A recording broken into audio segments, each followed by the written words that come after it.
करेंगे। मोदी जी के लिए देश क्या है? गौतम अडानी, मुकेश अंबानी, यही मोदी जी का देश है। पूरी भाजपा, अमित शाह और भाजपा से जुड़े हुए लोग और बजरंग दल के लोग, हिंदू रक्षा दल के लोग और जितने भी धार्मिक संगठन के लोग हैं, वही मोदी जी का परिवार है ना। वही उन्हीं लोगों ने लिखा मोदी का परिवार, और मोदी के लिए वही देश है। तो मोदी जी ने सही कहा है कि जब तक जिंदा रहेंगे वो देश के लिए, यानी इन लोगों के लिए, वो जिनको अपना देश समझते हैं, क्योंकि देश में तो देश बहुत व्यापक है, गरीब जनता है, ठीक है। और देश के लिए काम करने का मतलब होता कि मोदी जी स्कूल खोलते, यूनिवर्सिटियां खोलते, हॉस्पिटल खोलते, लेकिन मोदी जी ने क्या खोला है जी? जो ट्रेन थी वो भी गौतम अडानी को बेच दी, ठीक है।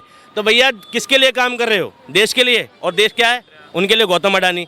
तो जब तक जिंदा रहेंगे मोदी जी गौतम अडानी के लिए, बड़े बड़े उद्योगपतियों के लिए, ठीक है, काम करते रहेंगे, देश को बेचते रहेंगे और देश को उलझा के रखेंगे। डिवाइड एंड रूल, ठीक, बांटो और राज करो, और वो कर रहे हैं मोदी जी। आम जनता को ये एहसास ही नहीं होने दे रहे कि तुम्हारी संपदा बेची जा रही है। आम जनता को एहसास ही नहीं होने दे रहे कि तुम बेरोजगार हो। एक बात बोलते हो, जुमला बोलते हैं और चले जाते हैं। मोदी जी जब प्रधानमंत्री बने थे ना, तब उन्होंने एक गिलास दिखाया था और उस गिलास का पहले पानी पिया आधा गिलास, और क्या कहा था कि मैं पॉजिटिव से भी ज़्यादा पॉजिटिव सोचता हूँ। पानी पिया और कहा कि कुछ लोगों को लगेगा गिलास आधा भरा है, कुछ लोगों को लगेगा ये आधा खाली है, ठीक। जो आधा भरा सोचेंगे वो पॉजिटिव सोच के हैं, और जो आधा खाली सोचेंगे वो नेगेटिव सोच के हैं। लेकिन मित्रों, मेरे लिए ये गिलास पूरा भरा है, आधा पानी से और आधा हवा से। तो वहाँ भी हवाबाजी कर गए थे प्रधानमंत्री बनने के बाद, तो समझ गए। और उसी टाइम से लेकर अब तक हवाबाजी ही करी है उन्होंने। मंगलसूत्र छिन जाएंगे। अरे मोदी जी, तुम्हारी सरकार 10 साल से पहले 70 सालों तक नहीं थी। किसी का मंगलसूत्र छिना क्या?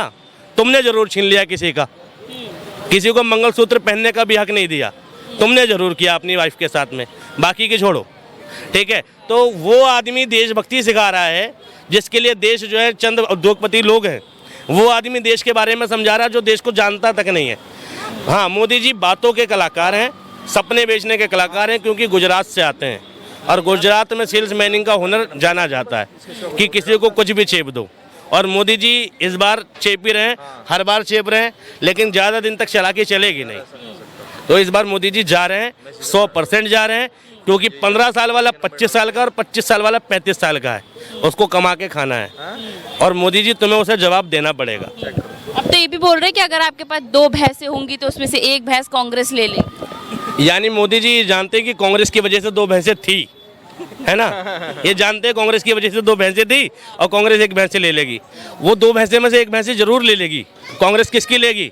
मोदी जी तुम्हारे पास होगी तो ले लेगी, गौतम अडानी पे होगी तो ले लेगी। अमीरों की बात करी थी मोदी जी, मतलब लोगों को कंफ्यूज कर रहे हैं। और क्यों ना हो, जो देश का उद्योगपति है उसकी संपत्ति अगर ज़्यादा है, जिस तरीके से देश में गरीबी रेखा तय है कि इतने रुपए से कम कमाने वाला गरीब है, तो देश में अमीरी रेखा क्यों नहीं तय होती कि इतने रुपए से ज़्यादा किसी पे पैसा है तो वो अमीर है और उसकी संपत्ति का इतना हिस्सा देश के नाम होना चाहिए। क्यों देश में अमीर बहुत ही अमीर और पैसा तो बेहिसाब पैसा है? क्यों देश में मुकेश अंबानी के पास में हजारों मिलियन डॉलर का पैसा है, ठीक है, और है तो वो देश के काम क्यों नहीं आ रहा है? वो उस अकेले आदमी के काम क्यों आता है? वो अपने लड़के की शादी करता है, हजारों करोड़ रुपए लुटा देता है उसमें, ठीक है। लेकिन एक गरीब आदमी 1 लाख रुपए शादी करने के लिए सोचना पड़ता है उसको। तो ये जो विभिन्नता आई है, ठीक है, ये किस वजह से आई है? और मोदी जी के शासनकाल में ऐसा रिकॉर्ड है कि देश का जो 80% पैसा है देश के 60-67 लोगों के पास ही है। 100 लोगों से कम लोगों के पास देश का 80% पैसा है, ठीक है, और सॉरी 50% पैसा है, और 50% में 140 करोड़ लोग। तो ये विभिन्नता खत्म करनी, इसलिए तो कांग्रेस ने कहा अमीरों के लिए वो कानून है। जो देश के 100 लोग हैं जिन पर देश का 50% पैसा स्टॉक है और बाकी 50% में 140 करोड़ लोग हैं, ठीक है, उनके लिए क्या कौन सोचेगा? अगर राहुल गांधी सोच रहा है, चलो कम से कम करा नहीं करा अलग बात है, उस आदमी ने देश के 140 करोड़ लोगों के बारे में सोचा तो सही।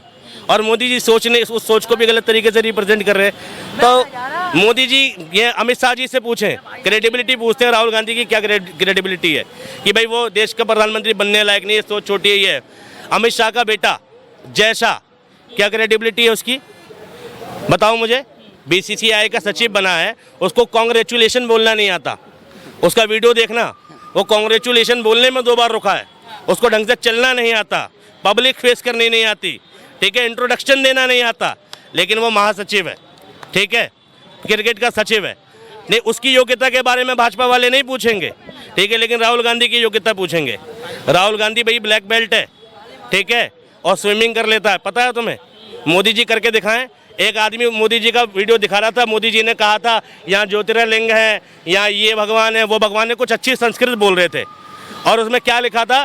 क्या राहुल गांधी कभी ऐसी संस्कृत बोल पाएगा? उस उल्लू के पट्टे से पूछता हूँ मैं, क्या राहुल गांधी की जैसी इंग्लिश कभी मोदी जी बोल पाएंगे? राहुल गांधी की जैसी इंग्लिश बोल पाएंगे मोदी जी? चलो संस्कृत वो नहीं बोल पाएगा, मोदी जी बोल पाएंगे उसकी जैसी इंग्लिश? तो भैया भाषा का ज्ञान होना और बकेते का ज्ञान होना, ठीक है, ये देश में प्रधानमंत्री बनने की ये योग्यता कब से हो गई जी? राहुल गांधी की अपनी योग्यता है, ठीक है, और उसकी विरासत है भाई, उसके पास तो भाई 3 प्रधानमंत्री रहे उसके घर खानदान से, ठीक है, तो कह सकते हैं कि वो प्रधानमंत्री बनने की योग्यता है। लेकिन कांग्रेस ने ऐसा शासन दिया था कि एक चाय वाला चाय बेचते बेचते उठा और प्रधानमंत्री बन गया। मोदी जी ने ऐसा शासन दिया कि एक राजघराने का परिवार का बंदा प्रधानमंत्री नहीं बन पा रहा। तो सोचो, इस देश में जब राहुल गांधी की कोई औकात नहीं है, तो इस देश के आम आदमी को सोच लेना चाहिए उसकी कितनी औकात होगी प्रधानमंत्री के सामने इलेक्शन लड़ने की। क्या लगता है मोदी जी अपने परिवार में गरीबों को मान रहे हैं कि नहीं? क्या चीज़? अपने परिवार, जो मोदी जी ने बोला देश मेरा परिवार है, उनके परिवार में गरीब शामिल होते हैं कि नहीं? उनके परिवार में अडानी और अंबानी यही शामिल होते हैं। 198 नंबर पे अडानी का नंबर आता था 2013 में, और उनके आने के बाद मोदी जी के देश के दूसरे तीसरे नंबर पर अमीर आदमियों में नाम आने लगा। तो परिवार इनका अडानी और अंबानी है, और जितने भी मोदी भागे हैं पैसा लेकर भगोड़े वो है। अच्छा जी। अच्छा, मोदी जी कह रहे हैं कि 10 सालों में हमने इतना काम किया है, वही काम दे के अब जनता वोट देने वाली है। क्या काम करा है?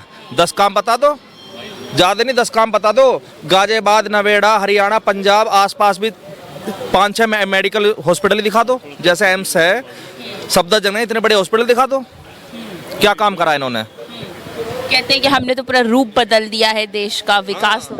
अंधभक्तों का रूप बदला है, उन्हें गाय का पेशाब पीना सिखा दिया है, उन्हें गोबर खाना सिखा दिया है। अच्छा। ये रूप बदला है कि गोबर खाओ और गाय का पेशाब पियो और पेट भर लो, और गरीबों को 5 किलो राशन दे दिया है, ठीक है। और उनके भक्तों को, जो भक्त है उनके 5 किलो राशन पे पल रहे हैं, वही ज़्यादा उनके गुणगान करते हैं, जिनके बस की कमाना खाना नहीं है, नल्ले बेरोजगार, ठीक है जी। हमें उनका राशन नहीं चाहिए था, कुछ नहीं चाहिए था। 81.5 करोड़ लोगों को आज वे राशन बांट रहे हैं। क्यों बांट रहे हैं? बेरोजगारी है, भुखमरी है, जब तो बांट रहे हैं।